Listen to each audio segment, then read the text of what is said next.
एक हमारा दोस्त था स्वीडिश, हम लोग ये वॉल स्ट्रीट पे जाया करते थे। वो जर्मन जो उसका दोस्त था, वो उसको टाइटैनिक किसने डुबाया इसके बारे में कोई कहानी बता रहा था। किसने डुबाया? डुबाया ऐसी यही मतलब who sank Titanic, oh, how it sank that we all know. ये पहला ऐसा स्कीम्ड ये पहला टेररिस्ट अटैक है दुनिया में हुआ। मैंने हमेशा एक स्टेटमेंट किया है गए 15 सालों से कि जो अरब और जू का झगड़ा है वो वॉल स्ट्रीट पे है, क्योंकि अरबों के पास लिक्विड कैश है बिकॉज ऑफ ऑयल, और इनके पूरे मनी मैनेजर जू है। इनका झगड़ा वॉल स्ट्रीट पे है, लेकिन ये झगड़े को सपोर्ट करने के लिए कोई तो डोरी कहीं स्ट्रिंग खींची जानी चाहिए, तो वो गाजा स्ट्रिप है। अच्छा, वॉर जो है ना वो बिजनेस प्लान है। वॉर इमोशनल नहीं होता है, वो लड़ाई इमोशनल जाता है। उसकी सोच बिजनेस वाली है। War is a business, nobody loses. नमस्कार सज्जनों, कैसे हैं आप? तो चलिए हम मान के चलते हैं कि आप हमारे चैनल को सब्सक्राइब कर रहे हैं, लाइक कर रहे हैं, शेयर भी कर रहे हैं, है ना? क्योंकि आपके सपोर्ट से ही तो हमारा ये चैनल बढ़ेगा और हम अलग अलग बड़े आमों को इस चैनल पर ले आएंगे। तो चलिए मान कर चलते हैं कि आप कर रहे हैं। तो आज के बड़े आम हैं दीपक करंजीकर। दीपक एक बहुत बड़े इकोनॉमिस्ट हैं। कई साल वो यूएसए में काम कर चुके हैं और वहीं पे रहते हुए 8 साल पहले उन्होंने एक रिसर्च शुरू किया। दुनिया में जो बड़ी बड़ी घटनाएं घटी उसके जड़ कहाँ हैं, कहाँ से ये शुरू हुआ, ये घटनाओं की शुरुआत कहाँ से हुई, इस पर रिसर्च किया है उन्होंने। और इस पर उन्होंने 800 पन्नों का एक उपन्यास लिखा है जिसका नाम है घात सूत्र। इस पर बहुत चर्चा चल रही है देश में विदेश में। तो चलिए हम भी इसका भाग हो लेते हैं और दीपक जी से पूछते हैं और पता करते हैं कि ये घटनाओं की जड़ कहाँ है, ये किताब कहाँ से लिखी गई, क्यों लिखी गई, और 800 पन्नों का ये जो मैटर है, ये जो घटनाओं पे आधारित जो रिसर्च है, ये 800 पन्नों का क्यों है, इतना ऐसा क्या रिसर्च किया इन्होंने। तो चलिए उन्हीं से पूछ लेते हैं।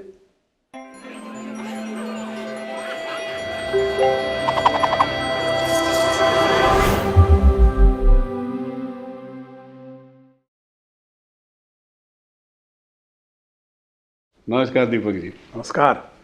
आज बड़ा आनंद हो रहा है कि आप हमारे पॉडकास्ट में आए। मुझे भी बड़ा आनंद है।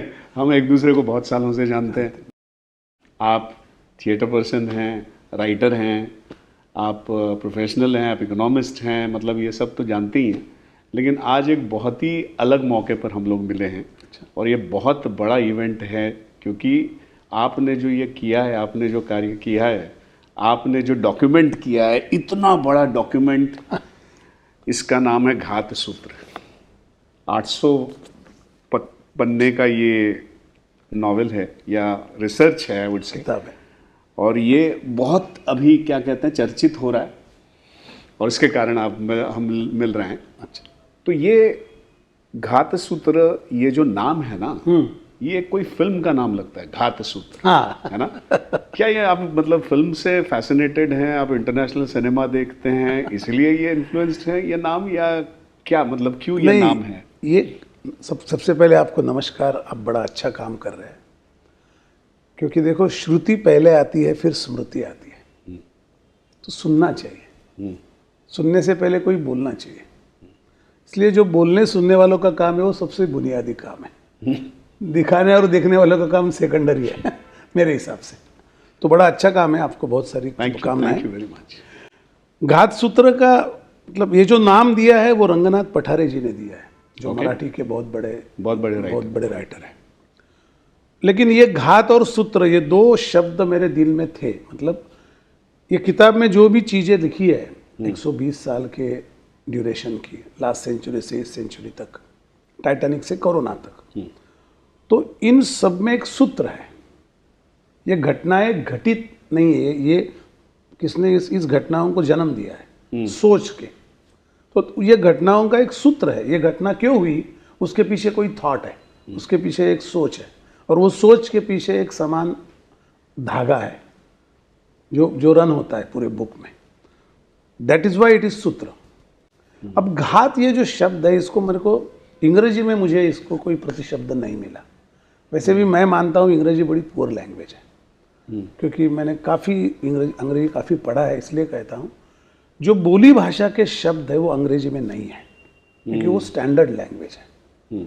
तो बोली भाषा के शब्दों में उसके उच्चारण के साथ उसका अर्थ ध्वनित होता है। तो ये अंग्रेजी में ये नहीं है। हम कहे कितना लंबा ऐसे कहेंगे तो वो उच्चारण के साथ पता चलता है कोई लंबी चीज़ की बात हो रही है, लेकिन ये प्रमाण भाषा में नहीं आता। मैंने घात सूत्र का प्रतिशब्द ढूंढने के लिए काफ़ी कोशिश की, फिर मैंने एक दिन कहा कि नहीं, यही रखते हैं अंग्रेजी में, चाहे काम सूत्र जैसा घात सूत्र हम कॉइन कर देंगे, फेमस हो जाएगा। यस, क्योंकि नहीं, ये है भी, लगता भी एपिक है, क्योंकि आपने इसके पहले भी काफ़ी किताबें लिखी हैं, लेकिन लगता है ये एक बड़ा, क्या कहते हैं, बड़ा इसको एक बड़ा वो किया है, स्पैन इसका बड़ा है, कैनवस बड़ा है। तो इसके बारे में ही हम लोग बात करेंगे। तो पहले शुरू ये करेंगे कि आप तो एक किसी कॉरपोरेट में या किसी इकोनॉमिक उसमें सेक्टर में रहे हैं, तो आपने ट्रैवल भी बहुत किया है, तो बहुत सारे देशों में आपने ट्रैवल किया, शायद कितने, मतलब 71 देशों में गया, 71 countries. So why did you travel, मतलब ये आपका एक वो था? हुआ ऐसे कि जिस कंपनी में मैं काम करता था उसमें मैं मर्जर एक्विजिशंस देखता था। ओके, कंपनियों को एक्वायर करना, किसी के साथ मर्ज करना एक एक्टिविटी होती है बड़ी। हाँ, अमेरिका का जो कॉर्पोरेट वर्ल्ड है वो मर्जर एक्विजिशन से ही बड़ा होता है। वो इंडिविजुअल कंपनी ग्रो होकर बड़ी नहीं होती, कई कंपनियां उसमें मर्ज होते जाती है, जैसे नदी की धारा में बारीक छोटे छोटे प्रवाह मिल जाते हैं, वैसे मिल जाता है और फिर वो कंपनियां बड़ी होती है। तो ये बड़ा स्टैंडर्ड प्रोसेस है। तो उसमें काम करते करते जिन कंपनियों को हम एक्वायर करते थे उनके साथ बात करने के लिए, डिस्कशन करने के लिए जाना मेरा काम था। और उसके अलावा यूनाइटेड नेशंस में एक स्टडी सर्कल को मैंने अप्लाई किया था एज अ वॉलंटियर। मुझे मैं बेसिकली इंजीनियर हूँ मेरे क्वालिफिकेशन से, लेकिन इकोनॉमिक्स से मेरा बहुत ही ज़्यादा संबंध आया जब मैं ये अमेरिका में पहुंचा ऑस्ट्रेलिया से। पहले मैं ऑस्ट्रेलिया में गया था, तब मैंने एक स्पैन देखा कि वॉल स्ट्रीट नाम की जो जगह है जहाँ पूरी दुनिया की कंपनियों के स्टॉक्स का बिक्री खरीदी, ये जो होता है, डील्स होते हैं, जो खरीदी क्रय विक्रय होता है, तो उसमें उस वॉल स्ट्रीट की जो मार्केट कैप है पूरे दिन की, वो उस जमाने जब पहुंचा था तो 100 ट्रिलियन के ऊपर थी। That was which year? That was I think 97। 97। ओह, जब हिंदुस्तान का जीडीपी भी 2 ट्रिलियन 1.5 ट्रिलियन नहीं था। ओके, तो मुझे लगता था यहाँ पे तो कुछ संपत्ति निर्माण तो नहीं हो रहा है। हाँ, मतलब अगर खेती करो या इंडस्ट्री में संपत्ति निर्माण होता है, ये तो सटोडिया का बाजार है, इसमें इतनी तो मुझे पता चला कि नहीं, यही सब सूत्र है जो देश पूरे दुनिया को ड्राइव कर रहा है। तो मैंने कहा कब से? तो पता चला कि सेकेंड वर्ल्ड वॉर के बाद में 2 संस्थाएं तैयार की गई, एक थी वर्ल्ड बैंक, दूसरी थी इंटरनेशनल मॉनेटरी फंड, ओके, इसको नाणे निधि कहते हैं। ये 2 संस्थाओं का गठन कुछ लोगों ने इसलिए किया ताकि पूरे देश की, दुनिया की पूरी संपत्ति और करेंसी अपने कब्जे में आ जाए। मैं ये दोनों संगठन को माफिया संगठन कहता हूँ, बहुत अधिकृत रीत्या, मेरे बुक में लिखा भी वैसे है। ओके, तो इनके चयन के बाद में पूरा जो इकोनॉमिक का जो कैनवस था वो पूरा बदल गया। ओह, और तब पता चला कि यहाँ पे सब ड्राइव होता है, ये खाली शेयर बाजार नहीं है दलाल स्ट्रीट जैसा, आपने यहाँ से पूरे दुनिया का कंट्रोल लोग मुट्ठी में रखना चाहते हैं, वॉल स्ट्रीट से। हाँ, वॉल स्ट्रीट से। Okay. तो वॉल स्ट्रीट के जो ऑर्गेनाइजेशंस हो, फाइनेंशियल इंस्टीट्यूशन है, जो वहाँ पे काम करने वाले लोग हैं, वो सब they are all puppeteers of some manipulators और some kind of kingpins के वो पपेटियर है। तो वो जैसे सोचते हैं वैसे दुनिया हिलती है। लगता है ये सुनने में बड़ा आपको ऐसे लगेगा कि फैंटेसी है, मुझे भी ऐसे ही लगा था जब कोई मुझे पता चलते गया, लेकिन बाद में ऐसे ध्यान में आया कि नहीं, ये फैक्ट है। ईरान में कुछ होता है, इराक में कुछ होता है, तो उसकी पहले पूरी प्लान वहाँ पे बनता है क्या करना चाहिए। हमको लगता है कोई वॉर छेड़ रहा है। जैसे मैं एग्जाम्पल लेता हूँ, अब गाजा स्ट्रिप में रिसेंटली बहुत ये चल रहा है, पैलेस्टीन और इसराइल का। मैंने हमेशा एक स्टेटमेंट किया है गए 15 सालों से कि जो अरब और जू का झगड़ा है वो वॉल स्ट्रीट पे है। ओके, क्योंकि अरबों के पास लिक्विड कैश है बिकॉज ऑफ ऑयल, और इनके पूरे मनी मैनेजर जू है। ओ, तो उनका जो मतलब आप सैद्धांतिक रूप से सुनिए, इनका झगड़ा वॉल स्ट्रीट पे है, लेकिन ये झगड़े को सपोर्ट करने के लिए कोई तो डोरी कहीं स्ट्रिंग खींची जानी चाहिए, तो वो गाजा स्ट्रिप है। जैसे भारत पाकिस्तान में हिंदू मुस्लिम है, कश्मीर है, तो इन्होंने ऐसे स्ट्रिंग क्रिएट किए पूरी दुनिया में, जो वो खींचना शुरू करते हैं तो लगता है कि वो झगड़ा है, और उनको जो चाहिए वो उस स्ट्रिंग से वो बनवा लेते हैं। मतलब हमको सोर्स मालूम ही नहीं है, बिल्कुल मालूम नहीं है। और ये मतलब ये जो सोर्स जो आपने यहाँ लिखा है आपने, तो इस पे तो आएंगे ही। तो जैसे आपने कहा कि आप इतने 71 देशों में घूमे हैं, तो ऑब्वियसली आपका एक बहुत ही क्या कहते हैं एक पर्सपेक्टिव होगा अलग अलग ये घूमने के वजह से, या जो भी है ना, वो पर्सपेक्टिव भी आया होगा इसमें, है ना, जैसा आप यूएस में तो काम करते ही थे। तो आपने शुरू में इसमें जो लिखा है कि जो भी, जैसे आप कह भी रहे हैं कि जो भी घटता है वो यूएस से घटता है, या वॉल स्ट्रीट, या उसके कोई मतलब सूत्रधार है जो ये इनको कठपुतलियां चलाते हैं। तो ये इसका ये उगम कहाँ से हुआ? ये आपको कैसे किसने मजबूर किया कि आप ये लिखें और इसको नोंद करें? लिखने को तो मैंने खुद को मजबूर किया, लेकिन इसका ट्रिगर जो है उसका मैं एक कहानी कहता हूँ जो हुआ है। एक हमारा दोस्त था स्वीडिश, हम लोग ये वॉल स्ट्रीट पे जाया करते थे ये काम के लिए, मर्जर एक्विजिशंस के। तो 3 बजे वॉल स्ट्रीट बंद हो जाता है, फिर कुछ काम नहीं है। शाम को कहीं बैठे पब में बैठे, बस बैठे क्या करेंगे वहाँ न्यूयॉर्क में बैठ के। तो हम लोग बैठे थे, तो मैंने हमारी बात हुई थी कि आज शाम को मिलते हैं अंडरकवर पब, एक अंडरकवर न्यूयॉर्क में एक पब है। तो वो जैसे मैं पहुंचा वहाँ उसका एक दोस्त बैठा था, जर्मन दोस्त। तो मैंने कहा कि, तो बोला I will finish with him then we will talk. तो मैंने कहा ठीक है। वो जर्मन जो उसका दोस्त था, वो उसको टाइटैनिक किसने डुबाया इसके बारे में कोई कहानी बता रहा था। ओके, मतलब किसने टाइटैनिक को डुबाया, किसने डुबाया ऐसी यही मतलब who sank Titanic, how it sank that we all know, वो तो हमको पता है। पिक्चर एक आइस बस पे आके टकराई, बिखर गई, फिल्म भी है, सब, लेकिन वो किसने गिर किया है सब प्लान ऐसे। तो मैंने कहा ये अमेरिकन या जर्मन लोग है ना, इनको काफी गॉसिप का मतलब कुछ भी फेंकते रहते ऐसे मुझे लगा था। तो मैंने 4 बार उसको इंटरप्ट किया, बोला क्या बक रहे हो यार, मैं अभी टाइटैनिक मूवी देख के आया, मैं तो हिल गया था मूवी देख के। ऑफकोर्स उसकी रोज की जो स्टोरी है वो तो वो मूवी में नहीं है, वो पार्ट पे वो डाला हुआ है, जिसको नैरेटिव कहते हैं, वो नैरेटिव के लिए डाला हुआ है।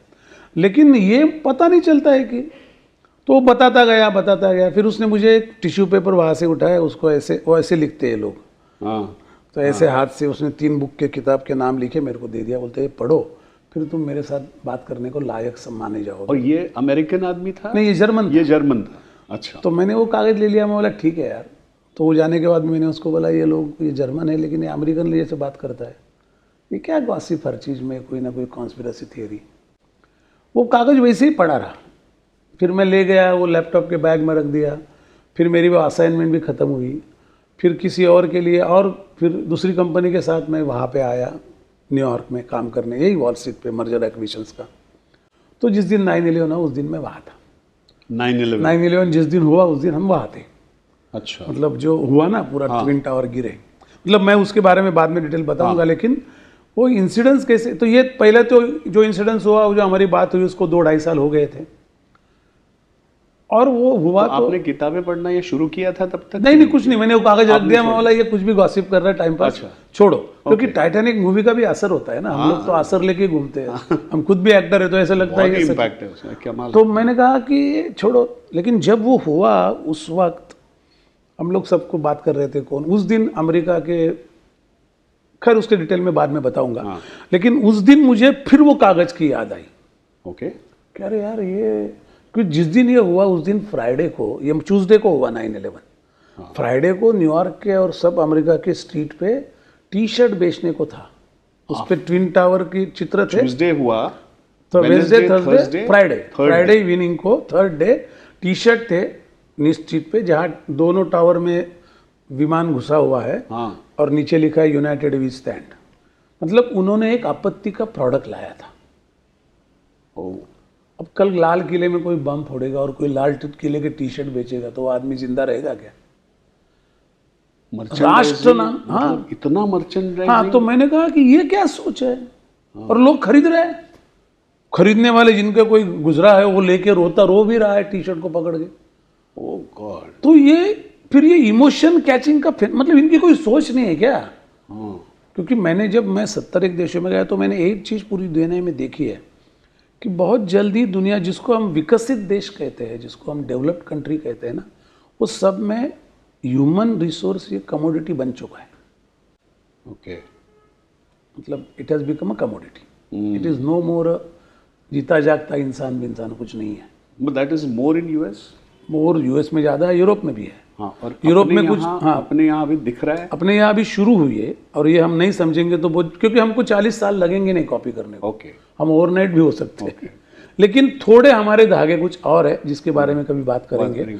एक मेश डिफरेंट है, तो वो इतना धोखा नहीं अगर हम समझ पाए तो। लेकिन अभी उनको जो बैड इफेक्ट है वो उनके सामने आ रहे हैं, तो वो भी अभी बदल रहे हैं उनकी जीने के तरीके। वो मैंने देखा था। तो ये कमोडिटी करने का है ना, मेरा दुख भी कमोडिटी है, मेरा आनंद भी कमोडिटी है, मेरी ईर्ष्या भी कमोडिटी है, मेरी होड़ भी कमोडिटी है। वो सब कमोडिटी है, सब बिकता है, और सबका प्रोडक्ट मिलता है, सब बिकता है, सब बिकता है। सो ये इसके मेरे ख्याल से एक और भी किस्सा आप बता रहे थे कि एक कोई आपके दोस्त हैं जिस दिन ये हुआ 9/11। तो हम लोग कलीग थे, और वो मेरे साथ काम करते थे। तो जैसे ये सब हुआ, हमने सबको फ़ोन किए, लोग कोई इसमें है क्या, किसका फियांसे है क्या, कोई वाइफ है क्या, हस्बैंड, बच्चा, कौन कहाँ फंसे हैं, सब फंसे। हमारे पास अंदर काफ़ी लोग थे मेरे, तो हम पूछे। फिर हम निकले 1 बजे अराउंड। तो उसने कहा हम सबवे में जाके सैंडविच खाते हैं। मैंने कहा अच्छा बात है। वहाँ पे भी इंसान, आम आदमी सब जगह सेम है। वैसे जैसे मैं कमोडिटी कहता हूँ, वैसे उसकी कमोडिटी बनाते हैं लोग, लेकिन उसकी जो बुनियादी उसूल है वैसे ही है। रास्ते में लोग मुफ्त में हॉट डॉग वगैरह दे रहे थे, बेच नहीं रहा था कोई, क्योंकि बड़ा शौक का माहौल था। तो ये जो आदमी था, ये मेरा दोस्त था, तो वो बोला सबवे में चलते। तो मुझे कहा अच्छा हुआ उसके साथ बात करने को। It's a good time, because I can not ask in a meeting कि आप लोगों को ऐसा लग रहा है। ये तो बहुत ही मतलब गलत तरीके का सवाल होता। तो मैंने कहा इससे वन ऑन वन बात कर पाऊंगा कि कैसे लगता है आपको। पर्ल हार्बर के बाद में अभी अटैक हुआ है अमेरिका पे, कितने सालों बाद, 5-6 दशकों के बाद।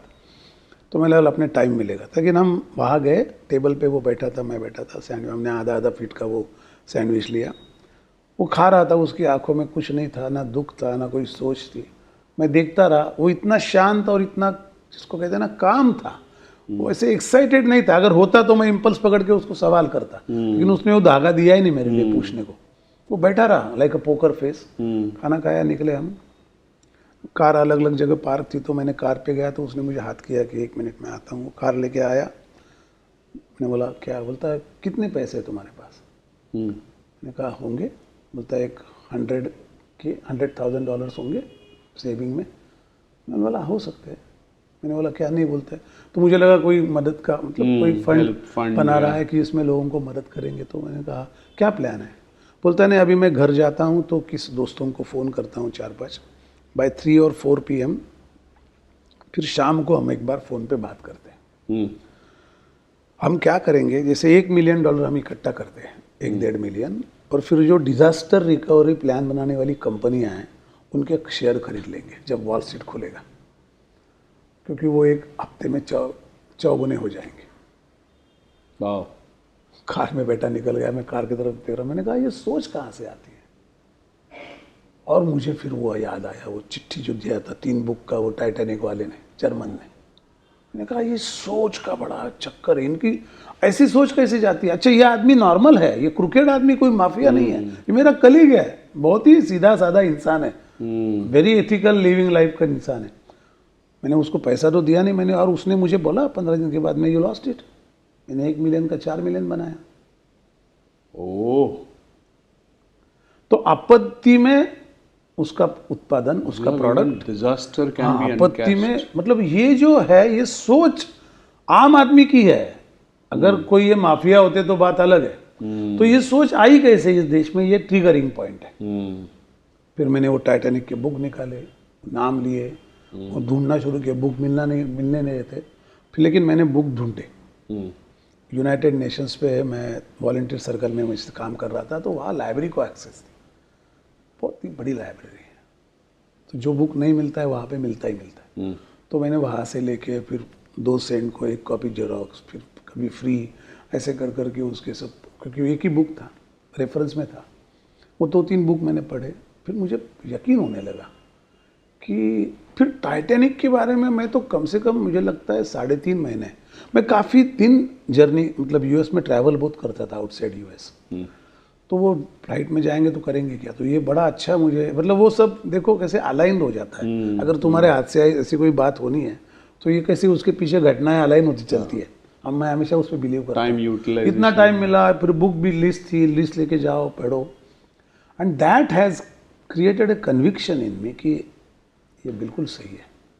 फिर टाइटैनिक से शुरू हुआ पूरा सिलसिला। टाइटैनिक तो एक ऐसा डिजास्टर है, मतलब मैंने लिखा भी है कि ये उस सेंचुरी का पहला टेररिस्ट अटैक है। वाओ। दिल में ये भी आएगा, जैसे आप भी पूछ रहे थे बीच में हम जब बातें कर रहे थे पहले, तो कि ये टाइटैनिक से कैसे शुरुआत हुई।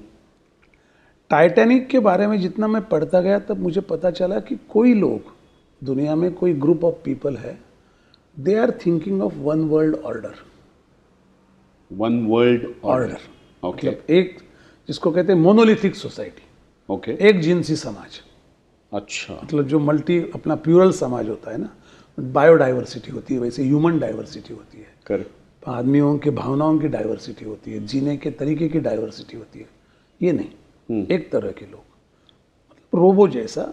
रोबो इज ऑल्सो ऑर्डर, मतलब एक कम्युनिटी। कम्युनिटी एक वो सोचती है कि ऐसे लोग तैयार हो जो वन वर्ल्ड ऑर्डर जिससे क्रिएट हो। ओके। तो ये सोच अगले वाले पहले इसकी पहले वाली सेंचुरी से दुनिया में चल रही थी, जर्मनी में। वो जूस है, वो खाजार जूस है, उसमें मोरोना जूस है। जूस के काफ़ी मतलब काफ़ी अलग अलग उनके भी, जैसे हमारे में जात होती है, जाति होती है, वैसे उनके भी अलग अलग हिस्से हैं।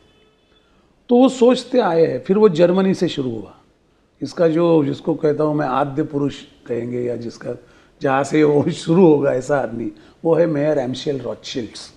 ओके। उसने जर्मनी में शुरू किया। एक वाइनशाफ्ट करके भी आदमी था, उसकी थॉट। और फिर Rothschild was a German. German German है। Jew German. ओके। तो they were lenders, he was a lender. मतलब वो पैसा देता था लोगों को। ओके। जैसे अभी इसी माहौल पे बात कर रहे तो बता देता हूँ। ये स्विस बैंक का हमेशा हमको एक ये होता है ना, स्विस बैंक में पैसे रखे। तो हम लोग ऐसे कोई बोलता है तो हमको दूसरा पूछता है फिर लाते क्यों नहीं है, गवर्नमेंट तो ला सकती है ना। तो ऐसा नहीं है। ये स्विस बैंक आया कहाँ से? स्विट्जरलैंड देश जो है, इन्होंने पूरी दुनिया से ट्रीटी किया था। वॉर को पैसा तो लगेगा ही। अच्छा, वॉर जो है ना वो बिजनेस प्लान है। वॉर इमोशनल नहीं होता है, वो लड़ाई इमोशनल जाता है। उसकी सोच बिजनेस वाली है। War is a business, nobody loses. Okay. जो वॉर शुरू करता है वो तो जैसे लॉयर के बारे में कहते हैं ना, nobody wins, only lawyer wins. वैसे वो कम्युनिटी हमेशा जीतती है जो वॉर को फंड सप्लाई करती है। ओके। तो फंड सप्लाई करेंगे तो कहीं से लाना पड़ेगा, बोरो करना पड़ेगा। तो बोरो करने के लिए कहीं जमा करना पड़ेगा। तो कहीं जमा करना है तो बेनामी जमा करे तो अच्छा है, नहीं तो लोग ढूंढेंगे इन्होंने वॉर के लिए पैसा लिया तो इनको मार देंगे। तो ये ट्रीटी स्विट्जरलैंड ने पूरी दुनिया से करी हुई है कि हम आपको सप्लाई करेंगे पैसा किसी भी चीज़ के लिए, और हमारे में कौन जमा करता है उसका हम नाम नहीं बताएंगे। That is how that cartel started. That is also Rothschild started the cartel. Okay. कि पैसा तो आएगा। इफ पीपल से कि रॉकफेलर इज फंडिंग वॉर। अभी रॉकफेलर तो अमेरिका में फिलैंथ्रोपिस्ट करके जाना जाता है। उसने अमेरिका में 1000 लाइब्रेरी खोली हुई है। तो उसका एक फेस है और उसका एक चेहरा है, मतलब उसका एक मुखौट, एक मतलब जिसको कवर है और एक फेस है, रियल फेस है, रियल सोच अलग है उसकी। वो वॉर में सब वॉर फंडिंग वाला आदमी है। तो they will all put in a bank in Switzerland. There can be several banks in Switzerland. मैंने बैंक में एक बार अकाउंट भी ओपन किया था। वो उसका नाम नहीं आता है, उस पर अल्फान्यूमेरिक कोड आता है खाली। And then they take your eyeballs and this fingerprints. बाकी कोई नाम, बाप का नाम, रेशन कार्ड, ऐसा कुछ उसका कोई बाकी आइडेंटिटी से जुड़ा हुआ नहीं हो। तो वो अभी मैं तो मामूली, मैंने बोला ये क्या बैंक, एकदम बहुत ही 3rd ग्रेड लेवल की बैंक में मैंने अकाउंट खोला था। मेरे को कौन खोलने देगा वहाँ पे। लेकिन मैंने सोचा ये क्या, मतलब ये थॉट क्या है। इंफ्रास्ट्रक्चर पहले खड़ा करो, उसके जरिए जो काम करना है करिए। और इंफ्रास्ट्रक्चर में कौन आता है? तो दुनिया के प्रेसिडेंट आते हैं, देशों के प्राइम मिनिस्टर आते हैं। आपको लगता है इंग्लैंड के प्राइम मिनिस्टर को कोई अधिकार है? बिल्कुल नहीं। अमेरिका प्रेसिडेंट कोई अधिकार है? बिल्कुल नहीं। वेटो वाला है वो, लेकिन वो बुक में है। वो जो आएगा वो किसी की सोच का आएगा, किसी के पर्पज का आएगा। जैसे रोनाल्ड रेगन, हम लोग फिल्म इंडस्ट्री के हैं, वो एक्टर था, प्रेसिडेंट बन गया, क्या क्यों लाया होगा उसको? उस जमाने में यूएस में एक स्टूपिड प्रेसिडेंट की जरूरत थी इनको, कि जो बेवकूफ़ हो, जिसको कुछ समझता नहीं हो राजनीति क्या है, क्योंकि बहुत सारे तालिबान के, अफगानिस्तान के, सेंट्रल एशिया के पूरे इशू सॉल्व करने थे। तो रोनाल्ड रेगन को लाया गया। तो उन्होंने ढूंढा कौन, मतलब ऐसे आदमी, स्टूपिड आदमी कौन मिलेगा जो पूरा नाइव है, उसको समझता ही नहीं है। तो एक तो एक्टर हो सकता है या स्पोर्ट्समैन हो सकता है, जिनका कोई ताल्लुक नहीं आता है। जरूरी नहीं है कि एक्टर मतलब नहीं, ऐसे एक सोच है कि ये तो एक्टिंग में बिजी रहती है, इनको क्या मालूम दुनिया में क्या चलता है। ऑफ कोर्स, मतलब ये अपनी फील्ड में इतने बिजी, और वो हॉलीवुड का स्टार था रेगन। स्पोर्ट्स वाले भी वो मिशन में होते हैं ना अपने, हॉलीवुड हम जैसे एक्टर है, हम लोग अपने मिशन में रहेंगे, एक के बाद दूसरा मूवी, तीसरा मूवी, हमको पता ही नहीं गली में क्या चल रहा है, दुनियादारी में क्या हो रहा है। वी हैव लीस्ट टाइम, मैं नहीं कहूंगा कि समझता नहीं है, लीस्ट टाइम है। तो ये रोनाल्ड रेगन को उन्होंने चुना और उनको प्रेसिडेंट बनाया। बिल्कुल सक्सेसफुल हुआ plan. Ronald Reagan is the first American president who has invited Taliban to White House. ये बेवकूफ़ जिसको कहेंगे, जिसको दिमाग नहीं वाला, जो कृत्य करने के लिए जो करेज चाहिए, वो उसके पास थी। किसी और ने उससे करवाया, वो बात अलग है।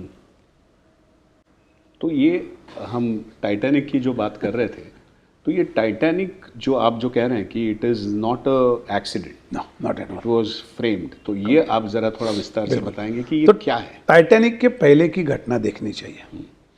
1910 में अमेरिका के, अभी ये मेयर रॉथस्चिल्ड की बात की ना मैंने, उसकी एक सोच थी, उसका एक स्टेटमेंट है जो ऑफिशियल पब्लिश है, उसके कोटेशन में है कि give me control of a currency of a country and I care who is the president.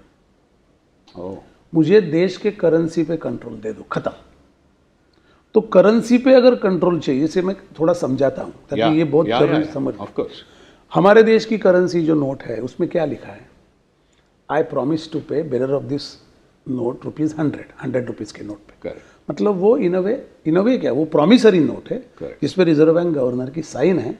उसके पहले प्रेसिडेंट की साइन हुआ करती थी, लेकिन रिजर्व बैंक जैसे हुई उसको उसका साइन है। मतलब वो प्रॉमिसरी नोट है। उस नोट को आप कहीं ले जाएंगे और कोई लेने को इनकार करेगा तो उसको जेल होता है, because government is standing behind it. American dollar note जो है, उसके ऊपर क्या लिखा है? This is a legal tender for all debts public and private. Okay, so it is a legal tender, एक लीगल कागज का टुकड़ा है, वैधानिक टुकड़ा है कागज का। उसको कोई प्रॉमिसरी नोट नहीं कहता। तो ये नोट कौन छापती है? अमेरिकन करेंसी ये फेडरल बैंक छापती है। ये फेडरल बैंक क्या है? ये प्राइवेट बैंक है। ये भारतीय रिजर्व बैंक जैसी गवर्नमेंट ओन बैंक नहीं है। अगर कल एचडीएफसी के दीपक पारेख जी को अगर सेंट्रल बैंक का प्रेसिडेंट बना देंगे और उसको बोलेंगे आप करेंसी, इंडियन करेंसी छापो और आप क्रेडिट पॉलिसी डिसाइड करो, तो क्या होगा? जैसा ये प्राइवेट बैंकिंग का कार्टेल चलाने वाले हैं रॉथस्चिल्ड, इन्होंने पहले ये भाई किया बैंक ऑफ इंग्लैंड में। Bank of England private bank है, bank of France private bank है, bank of Netherlands private bank है, डॉइच बैंक प्राइवेट बैंक है। ये पूरे दुनिया में इन्होंने बैंकों के उनके चलनों पे चलन छापते। नेशनलाइज्ड हैं on the face, but nationalise ये वर्ड खाली इंडिया में, दुनिया में कहीं नहीं है। ओके, दुनिया में कोई भी सरकार कोई बैंक नहीं चलाता, कोई भी सरकार। अच्छा, लीबिया का कर्नल गडाफी हो, सद्दाम हुसैन हो या अमेरिकन प्रेसिडेंट, कोई बैंक चलाता नहीं है। वो बैंक हमारे जैसे ही प्राइवेट बैंक के बहुत बहुत बड़े बड़े कार्टेल थे। अमेरिका में एक जमाने में 80-90 हज़ार बैंक हुआ करती थी। They are all spread over the country, that is for lending और क्रेडिट फॉर लोकल पीपल। जैसे हमारे इधर कोऑपरेटिव बैंक होती है, वो लोकल पीपल के लिए। कम्युनिटी की कोऑपरेटिव बैंक होती है, जैसे वैश्य की है, सीकेपी की है, इनकी है। तो वो हर एक की उसकी कम्युनिटी को जो क्रेडिट की नीड है, वो बैंक पैसा सप्लाई करती है। इन सबको कैंसिल करके एक नेशनलाइज बैंक करना, ये आंदोलन अमेरिका में काफ़ी सालों से चला था। बैंकर्स प्रेशर डाल रहे थे जब अब्राहम लिंकन प्रेसिडेंट है। अब्राहम लिंकन की मौत इन्होंने करवाई है। किसने?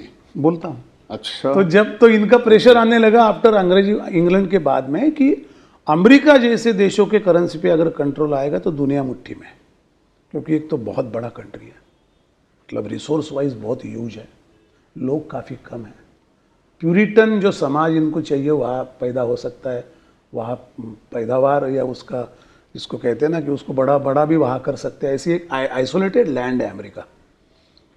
तो अमेरिका से कैसे कंट्रोल आएगा? वो तो वैसे भी डैनिश, ब्रिटिश, फ्रेंच, स्पेनिश ये लोगों ने जा के वहाँ अटैक कर करके जो लोकल रेड इंडियंस थे उनको हटा के वो ज़मीन सब कब्जे में ली है।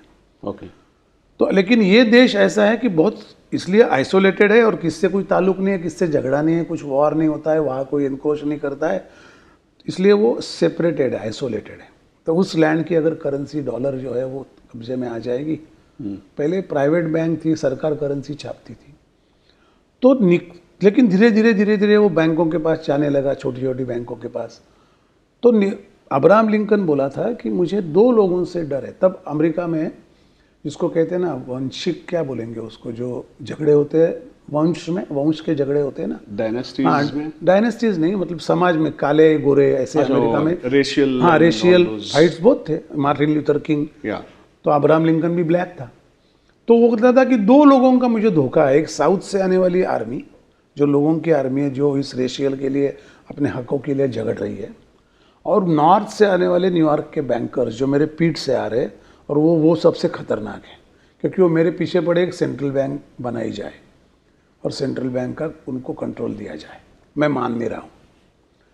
तो लिंकन ने क्या किया? लिंकन बड़ा होशियार आदमी था, उसने खुद करेंसी छापी। बोलता है अभी अमेरिका गवर्नमेंट करेंसी छापेगी तो इनको एक बार वो रूटीन हो जाएगा कि गवर्नमेंट की करेंसी है तो प्राइवेट बैंक आ नहीं सकती।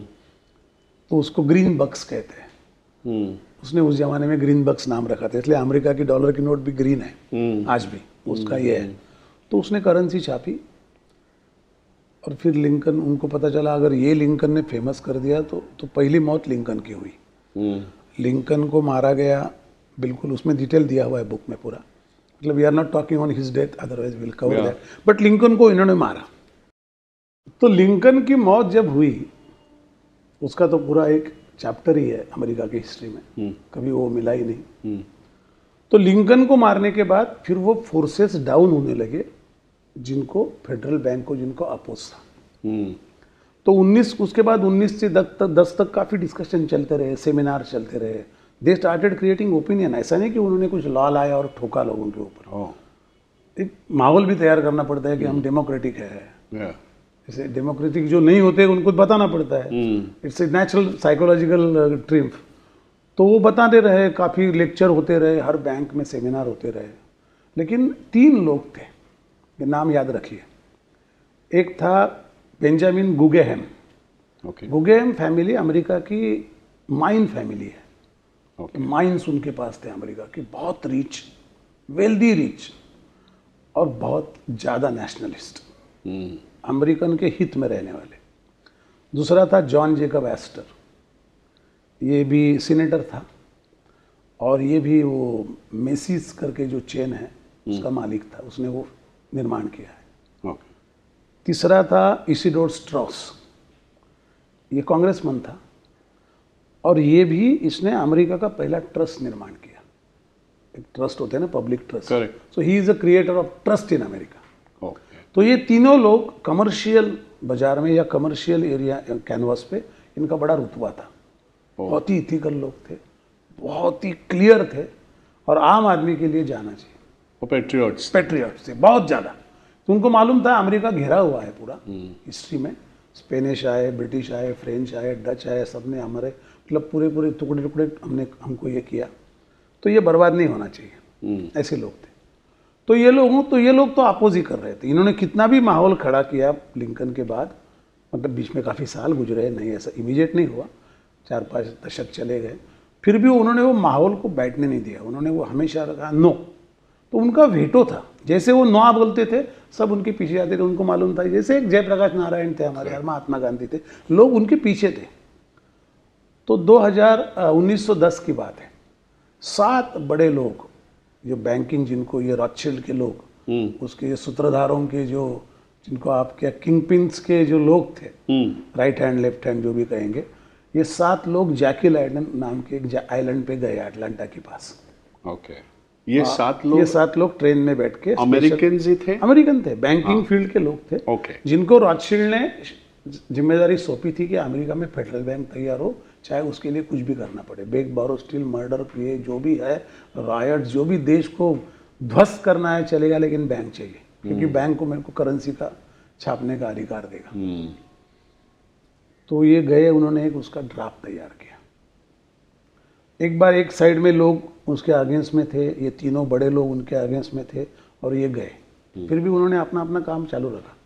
ये सूत्रधारों के बारे में एक बात यहाँ बताना चाहूँगा, ऐसे कोई थ्योरी का है तो लोग कहते हैं थ्योरी है, नहीं है, ये लोग बहुत मेहनत करते हैं अपने गोल के लिए। रॉथशिल्ड की आज अगर वेल्थ आप सोचेंगे तो 500 ट्रिलियन के ऊपर है। हमारे देश का जीडीपी 3 ट्रिलियन है। वाह। 757 टन सोना झार का अपने जेब में डाल के बैठा है ये आदमी, मतलब फैमिली। 757 टन किसको कहते हैं? और वाह। तो ये बहुत वेल्दी लोग हैं, तो इनके लेकिन मेहनत बहुत है। They will think through everything and तो उन्होंने ड्राफ्ट बनाया इस फेडरल बैंक का, और वो ड्राफ्ट लेके आए, अभी अमेरिकन कांग्रेस में रखेंगे जॉइंट सेशन में और पास करके लेंगे, तो फेडरल बैंक का निर्माण हो जाएगा। इट्स लाइक और पार्लियामेंट थिंग, क्योंकि एक ये 1910 की बात है। 1910 में ये डिसाइड हुआ, वापस आए, उन्होंने ड्राफ्ट रखना शुरू किया, अपोज शुरू हो गया बहुत ज़्यादा। उतने में अभी लाइक बैबल मूवी आपने देखी है ना, अलग अलग जगह पे अलग अलग घटनाएं होती है, वैसे मैं बता रहा हूँ लाइक ए स्टोरी, और वो फैक्ट है, लेकिन फैक्ट है वो, यस, कोई कहानी नहीं है। तो उसी वक्त एक शिप कंपनी थी, white star line ship company, वो इंश्योरेंस के क्लेम में डूब गई। ओके। उसका एक बोट था, वो डूब गया या टूट गया ओलंपिया करके, तो उसका इंश्योरेंस का कुछ क्लेम आया, नहीं मिला, तो वो डूब गई कंपनी। तो जॉन पियरपोर्ट मॉर्गन करके और एक वॉल स्ट्रीट का बादशाह है, मतलब रॉकफेलर हो गया, रॉथशिल्ड सबका सरताज है, रॉकफेलर अमेरिका का रॉथशिल्ड है, और उसका और एक रॉथशिल्ड है, उसका नाम है, मतलब रॉथशिल्ड जैसा जेपी मॉर्गन, जो वॉल स्ट्रीट का माफिया है, जो अभी भी है जेपी मॉर्गन, जो ब्रांड नेम है, उसका नाम है जॉन पियरपोर्ट मॉर्गन। तो ये मॉर्गन भी उनमें शामिल था बैंक करने में, रॉकफेलर भी शामिल था। तो ये मॉर्गन की कंपनी ने वो white star line shipping company खरीद ली, उसका जो डेप में था उसको निकाला बाहर, और उन्होंने एक शिप का निर्माण करना शुरू किया, और उन्होंने कहा ऐसी शिप बनाऊंगा जो कभी डूबेगी ही नहीं। ओके। उसकी टाइटैनिक की ऐड मैंने बुक में छापी है, उसमें लिखा है boat will never sink, boat will never sink, ऐसे उसके ऐड थी। तो वो बोट बनाए, और उसका नाम है RMS टाइटैनिक।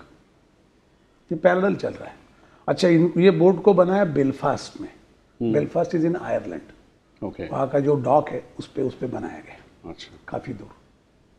अब उसमें एक उप कहानी ऐसे है, मैं कहानी जब बोलता हूँ तो इस संदर्भ में हमेशा ये फैक्ट है, ऐसे सुनिए, वास्तव है ये कहानी नहीं। उसने ओलंपिया ही रिपेयर किया है, इसका नाम टाइटैनिक रखा है।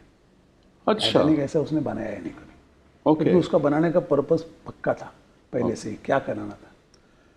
As the moment the boat got built, he started inviting all people from the world to travel on the maiden journey of that boat. Correct. सबको बुलाया, अमेरिका में सबको बुलाया, गुगेम को बुलाया, जॉन जेकब एस्टर को इनवाइट किया। अच्छा, ये राइवल है बैंकिंग के टॉपिक में, मतलब एक दूसरे के अपोनेंट है, लेकिन अपने अपने फील्ड में दादा है सभी लोग। वो बैंकिंग में दादा है, ये माइन में है, वो ट्रस्ट में है, ये कमर्शियल बिजनेस में है। They are all holding their positions. Correct. तो एक दूसरे से अच्छा है, तो इन्होंने पर्सनली इनवाइट किया गोएम कि आप भी आइए। बेंजामिन इसिडोर स्ट्रॉस को, जॉन जेकब एस्टर को बुलाया, तीनों को इनवाइट किया, बहुत सारे लोगों को इनवाइट किया, और उसने खुद का एक डेक पे पैलेस बनाया उस बोट के, और बोला मैं भी ट्रैवल करने वाला हूँ। दुनिया के लोग बुलाए, बड़ी बड़ी एडवर्टाइज दी। उसमें आई थिंक 1400-1500 लोग मरे हैं। उसमें उन्होंने बेलफास्ट के जो प्रोटेस्टेंट लोग थे, Belfast is the Protestant major town, वहाँ पे भी बहुत वेल्दी लोग थे आयरलैंड में, Protestant major. They are against Roman Catholic naturally. तो प्रोटेस्टेंट लोगों को बोला कि आपको अगर जाना है तो आपको इसमें कंसेशन है। अच्छा, तो 400-500 लोग कंसेशन, मतलब 30% टिकट में आप जाएंगे। Protestant, only Protestant, you should be Protestant to be a fair with everybody in the world, we are doing this. That is how the Titanic story was getting built. ये bank का इधर चल ही रहा है। New York में काफ़ी discussion हुआ, एक जगह गगन ने बोल दिया कि ये बैंक आएगी ही नहीं किसी भी हालत में। अब बैंक के जो ड्राइवर है, जो सूत्रधार है, वो कौन है? वो रॉथस्चिल्ड, रॉकफेलर, मॉर्गन ही है। मॉर्गन बोर्ड भी बना रहा है। और धीरे धीरे फिर ये मैटर चढ़ता गया। फिर बोट का मेडन जर्नी अनाउंस हो गया, बोट निकली, तीनों बोट पे चले गए। पहले दिन कल निकलना है बोट को, कुछ फरवरी का डेट है, अप्रैल का डेट है, नहीं अप्रैल में डूबी है वहाँ, मतलब मार्च का कोई डेट है। तो वो उसके पहले दिन मॉर्गन ने बोला मैं बीमार हूँ, वो आया नहीं ट्रैवलर कर। अच्छा, जिसने सबको इनवाइट किया है, जिसकी ओनर है, बोट का ओनर है, वो आया नहीं, कुछ बीमार है करके चला गया। अच्छा। और 2-3 लोग आए नहीं सस्पिशियसली, उनके नाम दिए हुए। लेकिन ये तीनों बेचारे बोट पे चढ़ गए।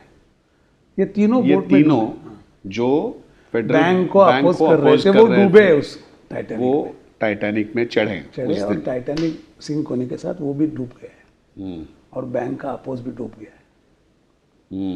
1912 में बोट डूबी है। 1913 में 27 दिसंबर को जब क्रिसमस की छुट्टियां चल रही थी, तब जॉइंट सेशन में, क्योंकि मेरे ख्याल से उसका जो कैप्टन था वो भी उस रूट से बिल्कुल वाकिफ था। वो भी वाकिफ। He was a very trained and very experienced captain and he had very, वो स्मिथ तो इतना, मतलब उसके बाल सफेद हुए ऐसा मैंने लिखा है, वो फैक्ट है। 35 साल पे जर्नी, 35 साल सफर किया हुआ आदमी है। उसको अटलांटिक का इंच ना इंच पता है। उसको 80 स्क्वायर माइल का आइसबर्ग दिखेगा नहीं। दिखेगा तो भी वो बोट उधर ही ले जाएगा 24 नॉट फुल से। रोमन कैथोलिक के भी इसमें काफ़ी इन्वॉल्वमेंट है, प्रोटेस्टेंट जो मारे गए उसमें। मतलब देयर आर सेवरल एंगल्स। और ये डूबने के बाद तो उसका इंश्योरेंस बड़ा अच्छा बनाया था, तो उसको पैसा तो मिल ही गया पूरा, $1 बिलियन का इंश्योरेंस जो भी डूबा था। तो कंपनी तो घाटे में गई नहीं, मॉर्गन ने पैसा कमा लिया पुरानी बोट को नहीं बता के। तो ये बड़ा इंश्योरेंस स्कैम भी है। लेकिन इसके साथ फेडरल बैंक का एस्टेब्लिशमेंट को ये इंसिडेंट जरूरी था। जैसे मैं हमेशा कहता हूँ कि 9/11 में हम बात करेंगे तो करेंगे, लेकिन इसी माहौल में बोलता हूँ, ये सूत्र है। 9/11 में बिन लादेन का कोई ताल्लुक नहीं है। कोई मतलब ही नहीं बिन लादेन को ब्लेम करना। ये तो खैर बाद में आएंगे हम लोग, तो मतलब, लेकिन ये पहला ऐसा स्कीम्ड, ये पहला टेररिस्ट अटैक है दुनिया में हुआ। सी, आप आपके घर में कुछ भी करो, किसको मारो, मर्डर करो, अलग बात है। आप पब्लिक डोमेन में आके जो करते हो उसको टेररिस्ट अटैक बोलेंगे ना। तो ये पब्लिक डोमेन में आके किया, उसकी एडवर्टाइजमेंट पूरी दुनिया में हुई है।